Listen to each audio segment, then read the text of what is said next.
Kamambati Nachiketa, the pilot who dared. While many of their stories were lost in pages of history, today I remember the story of one such unsung hero, Flight Lieutenant Kamambati Nachiketa. Nachiketa was born on 31st May 1973 to Sri K. R. K. Shastri and Srimati K. Lakshmi. He studied at Kendriya Vidyalaya in Delhi and joined the National Defence Academy, Khandakwasla, May 25, 1999. As the battle raged on the mountains of Kargil, PM Atal Bihari Vajpayee had a decision to make. Should India risk an escalation and unleash its air force on Pakistani intruders who had occupied ridges and peaks across Kargil, were making India's ground offensive an uphill task? And the insistence of then Air Force Chief A.Y. Tipnis, Vajpayee agreed, but he drew a red line. In a firm voice, Tipnis was told his planes won't cross the LOC. Within 6 hours of their conversation, the Indian Air Force launched the Operation Safed Sagar that would see the force fly 7,831 sorties and conduct 578 airstrikes at heights that had never been tested before. 2 days after Safed Sagar was launched, 2 fighter pilots would risk their all and fly into the abyss of military history.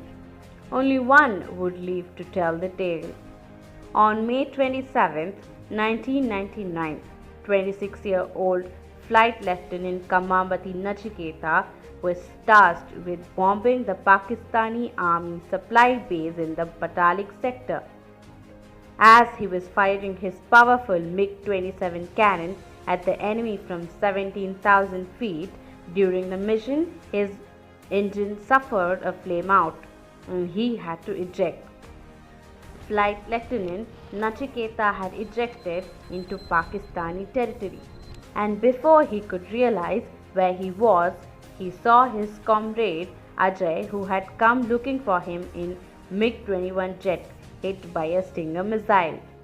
Nachiketa managed to hide himself from the enemy for 3 hours, but was eventually captured by Pakistani troops.